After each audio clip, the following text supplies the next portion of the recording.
Buenas tardes, queridos hermanos. Grandes bendiciones sean derramadas para cada uno de ustedes. Ministerios Príncipe de Paz os da la bienvenida a esta nueva enseñanza. Como tema, la oración. La oración es la conversación directa y la comunión con Dios, ya sea audible o silenciosa, planificada, espontánea, individual o colectiva. Según las escrituras, la oración no es una forma de magia, la manipulación o el apaciguamiento de las fuerzas espirituales para lograr un resultado deseado, ni simplemente una forma de contemplación mental, aunque la meditación se acerca a la verdad bíblica en la que se produce una conversación con Dios, es una forma de oración. La oración en las escrituras nunca se dirige a los ángeles o a los humanos, ni tampoco va dirigida a Dios a través de la agencia, ni ningún intermediario angélico o humano. La oración, según la Biblia, es una conversación dirigida a Dios, que al igual que la conversación humana puede adoptar muchas formas directas. Puede venir como una expresión de deseo o apelación, de tristeza o disculpa, de amor o admiración, de gratitud o aprecio, de insatisfacción o frustración o de esperanza, alegría, temores, dudas, preguntas, curiosidades. Todas estas formas de comunicación se pueden agrupar más o menos en tres categorías principales de conversación: petición o solicitud, estima o adoración, comunión y compañerismo. En la escritura, la oración puede tomar cualquiera de todas ellas. La oración de petición incluye a súplica, que surge de una sensación de necesidad y asea.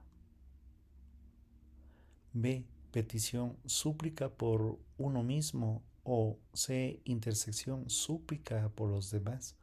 D.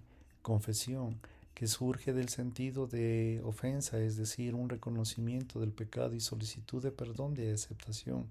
Y en las raras ocasiones de imprecación, que surge de un sentimiento de indignación santificada y no de venganza personal, es decir, una solicitud a Dios para que trate con justicia de manera definitiva a los malvados. La oración de adoración incluye devoción, que es la alabanza y la admiración, y la acción de gracias, que es de gratitud y aprecio. Las oraciones de comunión incluyen compañerismo, conversar con Dios sobre cualquier tema, y queja, expresarle a Dios nuestras frustraciones, dudas, luchas o algunas veces llamadas quejas en las Escrituras. Una amplia variedad de las palabras hebreas y griegas denotan diversos tipos de adoración. Sin embargo, muchas oraciones realmente aparecen en la Escritura sin que alguna de estas palabras estén necesariamente presentes en el texto. Tipos de oración. Han tenido identificados y reiterados por lo menos 5 modos o maneras diversas de orar. 1. Adoración o alabanza. La adoración es el conocimiento del valor, de la majestad, del honor de Dios con el Dios externo del amor santo. La adoración puede expresarse inicialmente por dirigirse a Dios como Dios Padre, Señor, Dios Todopoderoso, etc. Está expresada por nuestro Padre: Padre nuestro que estás en los cielos, santificado sea tu nombre. Mateo 6:9. La adoración es más que admiración, es una combinación de confianza y temor. La adoración lleva al adorador a arrodillarse espiritualmente y llena una conciencia en un sentido de grandeza y de gloria, que él aborda la dependencia total del adorador sobre él. Acción de gracias. La acción de gracias es el experimento de nuestro reconocimiento a Dios como la fuente de la bendición recibida y la confesión de hecho que todos los dones de Dios nos da por poner bajo la obligación al dador. Orar de esta manera afirma la bondad de la creación y provisión de Dios. En los Salmos 105, 106, 107 expresan oraciones de agradecimiento. Las oraciones de acción de gracias abundan en los escritos de Pablo. Las oraciones de acción de gracias deben ser experiencias de gozo, especialmente en reconocer más al dador que aquello que lo que da. 3. Confesión de pecado. La oración de la confesión es el reconocimiento del pecado y la culpa con respecto a la santidad y a la justicia de Dios. En el Antiguo Testamento, algunas veces las oraciones de confesión vienen después de las calamidades e incluyen referencias a los pecados de los antepasados. El Salmo 51 es un ejemplo notable de la confesión del pecado. Según Georgia Harkins, se requiere un autoexamen que quite toda la intelectualización por el pretexto que se debe evitar la confesión pública del pecado que lleve a un exhibicionismo. 4. Petición. La petición quiere decir que le pedimos algo a Dios que queremos que ocurra. Es formular pedidos directos y específicos a Dios por uno mismo y por lo que se componen en un círculo inmediato. Algunos limitan toda oración a la petición. En el Antiguo Testamento registra numerosas oraciones de petición por la comida, por la victoria militar, por el deseo supremo de las almas, más profundamente de Israel, que fue el deseo de Dios mismo por sus dádivas. Aquí yo tengo en los cielos, aparte de ti nada deseo en la tierra. Mi cuerpo, mi corazón desfallecen, pero la roca de mi corazón y mi posición es Dios por siempre. Salmo 73, versículos 25 y 26. La enseñanza del Señor Jesús en cuanto a la oración enfatiza en pedir, en buscar y llamar, Mateo 7, 7, 8. El atrevimiento de un amigo a medianoche, Lucas 11, versículos del 5 8, la persistencia de una viuda buscando justicia, Lucas 18, del 1 al 8. Frederick Lewis, en 1911 a 1990, después de insistir que no hemos de pensar en un Dios como un siervo de hombre, ni orar con medio de omnipotente a Dios de nuestra voluntad, afirmó que la oración de petición es necesaria no solo porque la Biblia demanda, sino porque no recibimos las mejores dádivas de Dios, sino que estamos conscientes del hecho que precisamos de estas dádivas. Intercesión. La intercesión es pedirle a Dios la bendición para otros antes que para uno mismo. Es hacerle a Dios pedidos específicos para otras personas y causas, de modo que es una forma especial de petición. Abraham intercedió por los residentes junto a Sodoma, Génesis 18, 22 y 23. Moisés por Israel, idólatra, Éxodo 32, versículos 31 y 32, y rebelde, Deuteronomio 9, versículos 25 y 29. Samuel por sus contemporáneos, primera de Samuel capítulo 7, versículo 5. Pablo y los judíos incrédulos, Romanos 9, del 1 al 3. Mónica intercedió durante 9 años por su hijo Agustín de Hipona. La oración intercesora no solamente bendice al intercesor y evoca su esfuerzo a favor de lo que se le pide, sino que anticipa la respuesta de Dios. En el Nuevo Testamento se encuentra la intercesión por los gobernadores civiles, por la salvación de los perdidos, por la petición por los peligros, por el sostén de los misioneros, por el bienestar de las iglesias, por los cristianos pecaminosos, por la sanidad física. En intercesión pueden alcanzarse las cumbres andinas en la oración.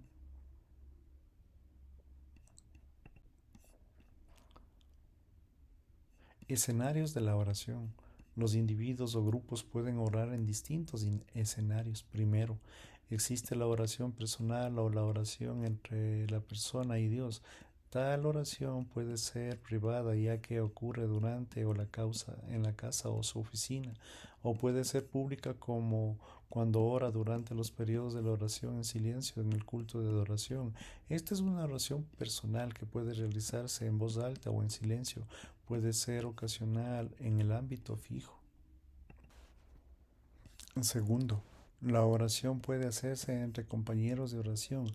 Así, 2 o 3 creyentes se ponen de acuerdo para reunirse a orar, o normalmente estas oraciones son orales. Pueden ser ocasionales o regulares. Tercero, existe la oración familiar, en la cual los miembros de la familia oran juntos en momentos designados, como por la mañana o dando gracias antes de comer, o en ocasiones especiales tales como tiempo de crisis o durante las fiestas.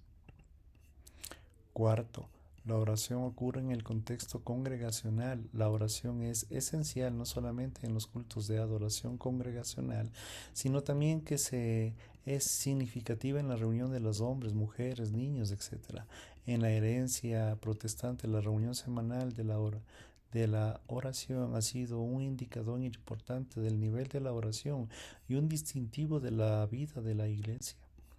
Quinto, la oración ocurre en las reuniones denominacionales y paraeclesiásticas para cumplir ministerios misioneros y vocacionales y o diaconales.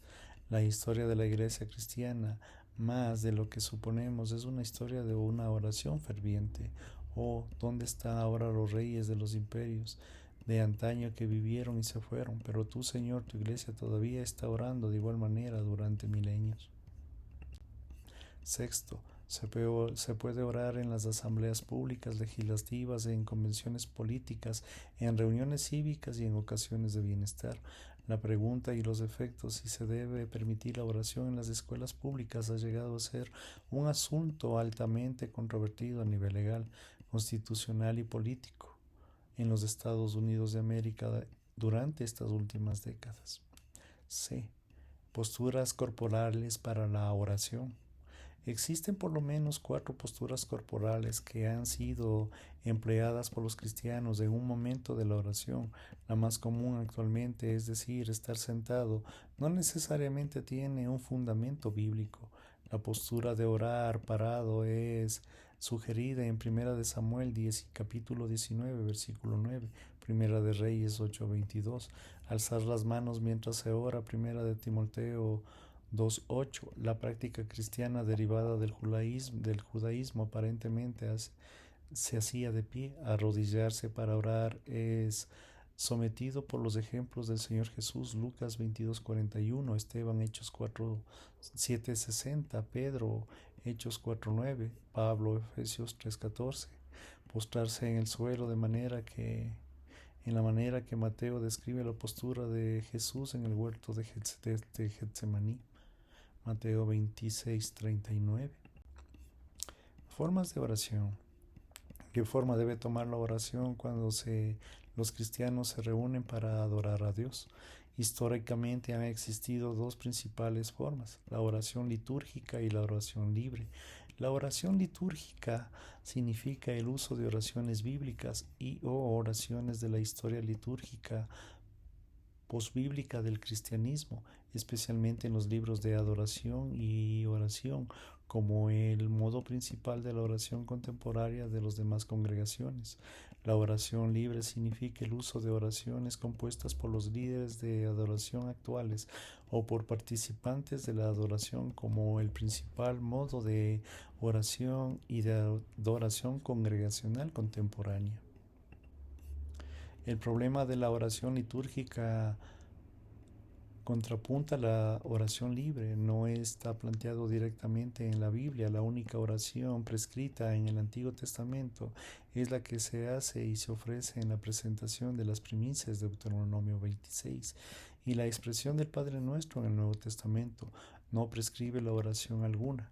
Las principales consideremos que apoyan el uso de la oración litúrgica son 3: ubicada en las congregaciones de la comunidad con el pasado del cristiano y la comunidad cristiana mundial y actual, que provee decoro y orden, 1 Corintios 14:40, y evita las deficiencias de los líderes mal equipados. La defensa de la adoración libre también es triple, es más consecuente con la idea de la oración como un verdadero intercambio de corazón humano con Dios, evita la dificultad inherente de transferir oraciones históricamente contextuales, y la Biblia es la historia cristiana posbíblica y la congregación contemporánea es probablemente una alternativa a la forma en la cual las oraciones son notables, son furfulladas una vez de ser oradas. Las oración libre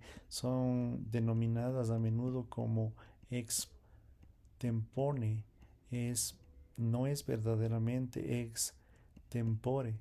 Si los líderes de la adoración se preparan para la misma, y a la oración litúrgica no está exenta a variedad selectiva. Propósito y temática de la oración. La oración no tiene como propósito el lograr que un Dios poco dispuesto haga la voluntad del ser humano. Tal afirmación no imposibilita la oportunidad o la lucha con el Dios en la oración, más bien busca a llevar oportunidad humana a la subordinación de la voluntad de Dios para que Dios pueda bendecir a esa persona y llevar a cabo la voluntad y el propósito. Fisher Humboldt describe la oración como hablar con Dios que escucha y responde todo lo que Él ama. El incrédulo puede orar como búsqueda y obtener la relación correcta con Dios. El creyente ora para que Dios lo mantenga en comunión íntima con Él.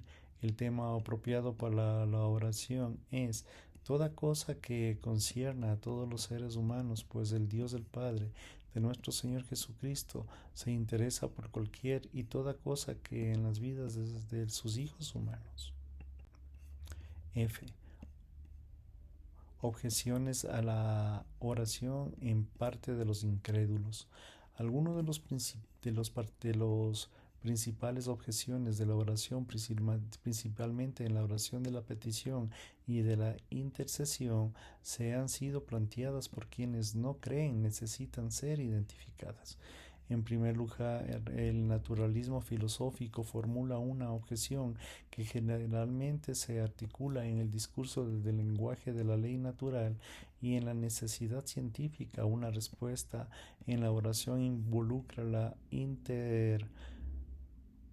interrupción del orden establecido y ende sería una violación de una ley natural. Esto es bastante similar a la objeción de los milagros en base a la ley natural y se precisan consideraciones similares como respuesta. En segundo lugar, desde el panteísmo y en la ciencia cristiana viene la objeción de que la oración de petición y de intercesión no puede ser efectiva porque no hay un Dios personal que pueda otorgar tales pedidos. El tema en cuestión aquí es finalmente la existencia de un Dios personal y sus atributos. En tercer lugar, la psicología moderna proviene de la idea que la oración no es una otra cosa que una autosugestión o las aspiraciones de un deseo proyectado por los seres humanos. Tal concepto proviene de las proyecciones del Ludwig Feuerbach, Karl Marx y Sigmund Freud. El kit de la cuestión es, ¿existe un Dios personal, santo y amoroso que recibe tales proyecciones y responde a ellas? G. Dificultad de la práctica de los creyentes en relación con la oración. Algunos temas públicos o preguntas con respecto a la oración han sido planteadas a menudo por cristianos y los medios cristianos. 1. ¿Por qué molestar a la buena y sabia providencia? Si Dios es bueno, ¿por qué sabe que es mejor para los seres humanos? ¿Por qué habríamos de molestarlo con peticiones e intercesiones impertinentes? Como la respuesta puede afirmarse con la oración, cambia las condiciones para el desarrollo de la providencia de Dios y de aquellos que mejoran los dones de Dios. Evidentemente, tanto como la experiencia como la razón no pueden ser brindados como fuerza de la oración. 2. ¿Acaso no es inútil la oración dada a presencia de Dios? Algunas personas presuponen que la presencia de Dios significa una preordenación fatalista de todos los eventos, por lo que Dios no tiene libertad de actuar con respuesta a las peticiones y a las intercesiones de los seres humanos. No obstante, Dios no es una presencia abstracta, es el Señor. Su presencia puede abarcar la oración. Según el Señor Jesús, Dios conoce nuestras necesidades humanas antes que oremos y ponerlas, mientras que no es apropiada una verborrea excesiva. Vemos orar en Mateo 6:8. 3. ¿Cambia la oración la voluntad de Dios? Esta puede ser una pregunta que alguien que busca con sinceridad o bien una pregunta de alguien que ha resuelto la oración solamente en efectos subjetivos sobre el orante, el precio de su definición, si por la voluntad de Dios uno quiere decir el plan o propósito último de Dios para el universo. Obviamente la oración no altera la voluntad de Dios.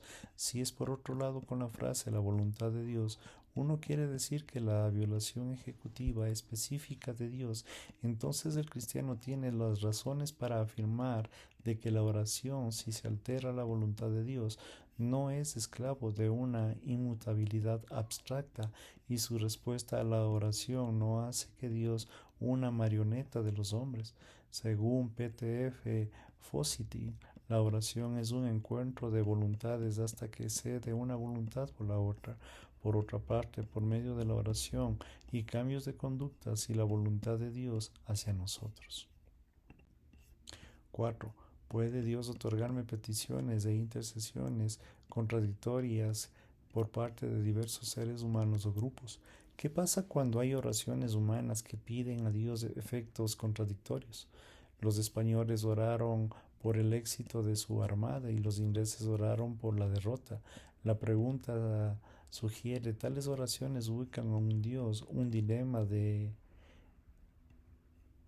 emborrascoso, como parecía identificar el Padre Nuestro. Las respuestas a pedidos específicos están condicionadas por el hecho que sea santificado el nombre de Dios, la venida de su reino y la revelación de la voluntad de Dios, que es suficientemente sabio como para saber cómo responder. 5. Que las oraciones sin respuesta. ¿Qué pregunta planteada inmediatamente en la cuestión de terminología? Si la oración que se extiende correctamente como una cuestión con Dios, entonces orar verdaderamente a Dios no resulta en oraciones sin contestar. Orar es tener comunión con Dios, aunque ciertas peticiones o intercesiones dirigidas a Dios no sean contestadas inmediatamente de manera afirmativa. Por consiguiente, la pregunta debe plantearse en función a las peticiones y o intercesiones sin respuesta. El Nuevo Testamento especialmente enseña que el Señor Jesús provee algunas condiciones necesarias para que la petición y la intercesión sean contestadas. Recibir la respuesta de la oración depende de la fe. Mateo capítulo 21, versículo 22, Santiago 1:6, de la persistencia o de la impuntualidad, Mateo 7, versículos 7-8, Lucas 11, versículos del 5 al 13, el orar en el nombre de Jesús o como su agente, Juan 14, versículo 13-14, mientras se permanece en Jesús, Juan 15:7, pidiendo de acuerdo a la voluntad de Dios, primera de Juan 5:14, y estando bajo la guía del Espíritu Santo, Romanos 8, 26-27, quienes ofrecen la oración o petición o intercesión hacen bien en reconocer que la respuesta de Dios puede ser tanto negativa como afirmativa, puede venir tanto luego como ahora y puede manifestarse en función a una respuesta más bendecida que la que ha sido pedida. H. Algunos extremos peligrosos de la oración. La experiencia o el acto de la oración puede llevar a extremos injustificables. En primer lugar, puede haber extremos peligrosos, ya sea excepto de la familiaridad con Dios o en las oraciones indirectas, formuladas por la tercera persona. Cuando las personas hablan con cierta livianidad del jefe de arriba, su acercamiento causal a Dios puede haber excedido el uso cristiano del correcto del Abba, Padre, y referir la ausencia de cualquier tipo de consecuencia en la trascendencia del Dios vivo.